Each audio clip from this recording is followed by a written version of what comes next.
What is up, everybody? Bobby here, the Nintendo Guru. Time for a quick little breakdown of the people I need to thank before we kick off today's episode. This episode would not be possible if not for the fine Platinum Executive Producer, Mr. Corey Hicks, Gold Executive Producer, Sheldon Benedict, Executive Producers, Nick Milicia, James Johnson, Jesse Armstrong, Glauco Schaffer, David Ray, Mike Drummie, Brendan Myers, Aaron Doherty, Martini, Jean, Joel Brooks, and Kieran Smith, which is our newest Patreon. Thank you all so very much. Now, on with the episode. As Nintendo fans, there are things that we want, things that we feel are needed, like the Virtual Console, or a proper voice chat option.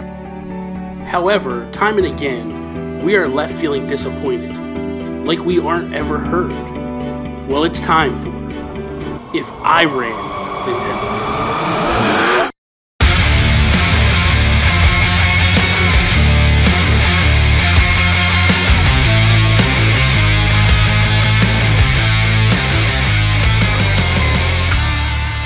What is up, everybody, and welcome to the first episode of the newly formatted, definitely changed episode of If I Ran Nintendo. Real quick, I want to explain to those two things. One, this was initially a podcast that I did called If We Ran Nintendo. That is no longer. I have changed it to become a video series that I will do. I will also, from time to time, collab with other YouTube creators to bring them into the fold, into what I'm creating here. Secondly, this is not a mocking show at all. For those who followed If We Ran Nintendo, you'll notice that it's basically like a sincere thing of like, if I ran Nintendo, what I would try to accomplish. The theory is like a lot of people on the internet will be like, oh, Nintendo is stupid for this, or they're stupid for that. And my thing is like, okay, rocket scientist, what would you do? Come on, tell me what you would do if you ran Nintendo. So with that, let's kick this episode off like I do each and every episode with my shout outs. First shout out I want to give is to Dr. Doom, James Johnson. He has a new YouTube channel called Jams. Go check it out. The links will be down in the description down below. Really funny, quirky review he did for a game called Hello Kitty, whatever. It's a racing game on the Wii U. And that's basically what he's doing. He's taking games and he's reviewing them from the Wii U era, some bad games.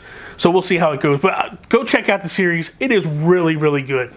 So for my first inaugural episode, we've had a lot of rumors lately with the Nintendo Direct that is supposed to come in January, which, if this is correct, it should be in a couple of days.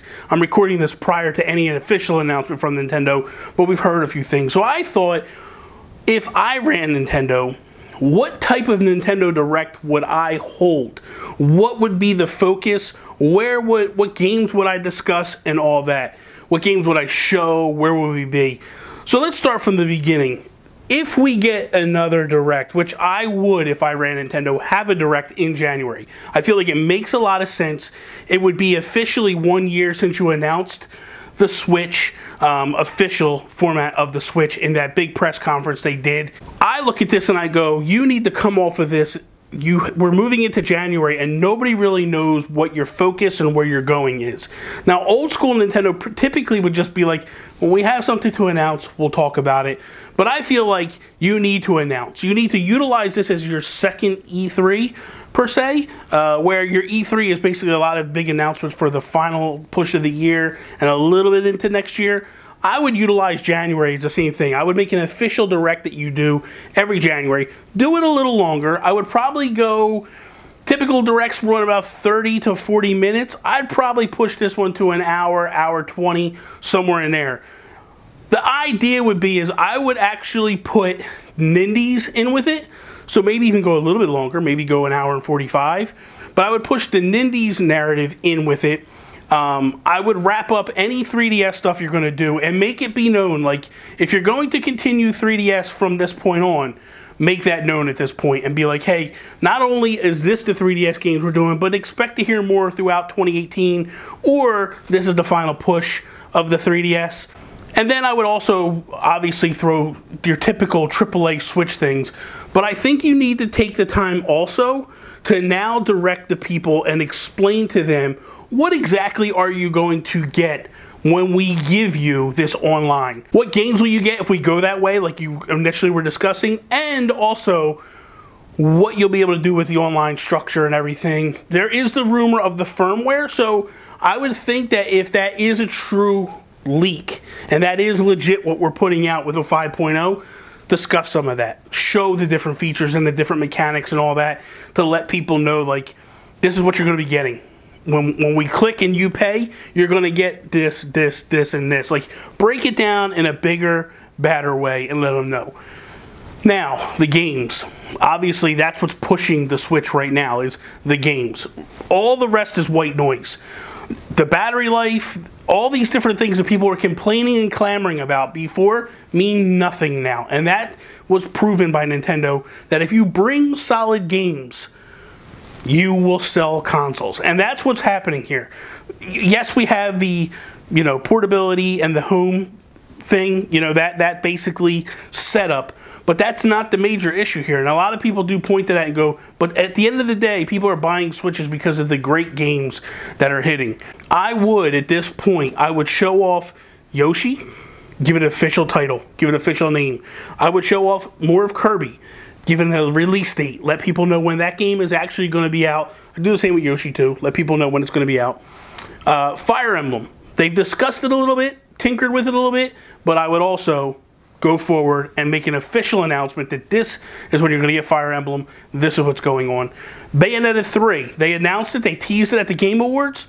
When are we going to launch it? Let people know.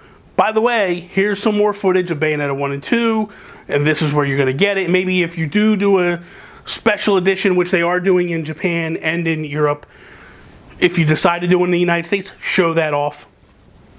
And then I'm going to come with the surprises.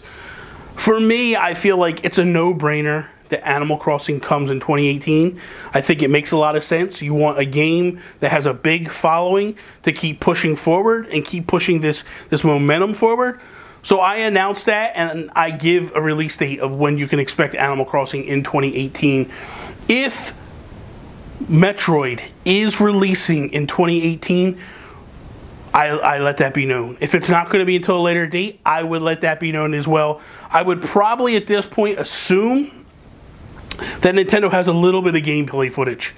I'd show something. Just a little bit. Doesn't have to be a long amount, but just show something and go, you can expect more at E3, or just say like, hey guys, this is a 2019 game, 2020 game, because you have this thing, these rumors that are coming, and it's starting to swell the room, and if you don't just knock that elephant out of the room, you're going to consistently, every time something comes up, people are going to question you and ask you, what about Metroid? What about Metroid? What about Metroid? You want to build momentum and keep momentum going here, and I feel like just get that out of the way and let people know. The focus of this one is definitely going to be games. I think they're going to continue with that focus and keep pushing forward within 2018. Again, I would focus on Nindies. I would be showing off Faye. I would be showing off anything that any third-party developers have coming to you. I would, if I ran Nintendo, focus on Nintendo Power Podcast just for a brief little bit to tell people, hey, this is a thing. And if you do listen to podcasts, go check it out. And if you don't listen to podcasts, you should go check it out. And this is what you're going to go, and this is what you're going to expect. I don't think that I would show anything about it or have anything play other than the fact of like, hey, you can get this, go get it. Because that, to me, is going to be the future of where people are going to start to get news on a weekly basis and just keep moving forward. So I think it's a good idea to let people know, like, this is a thing. We have this. Go get it. I think that Nintendo has done a really solid job the past two Nintendo Directs of just showing games and knocking them out of the park.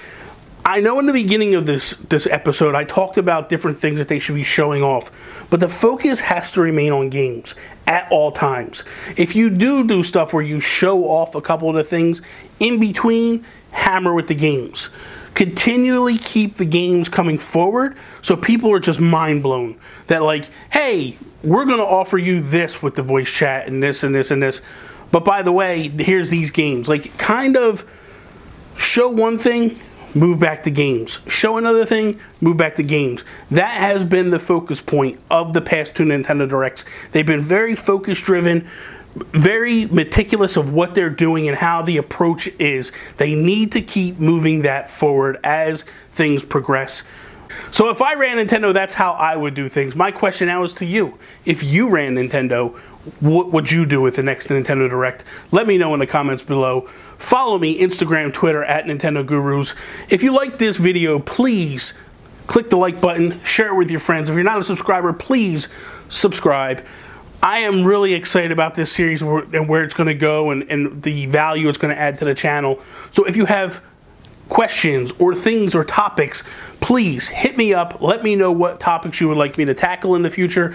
I have a bunch that I'm going to move. Hopefully this show will be a weekly basis thing. If not, definitely every other week. So that is all. Peace out, Preston.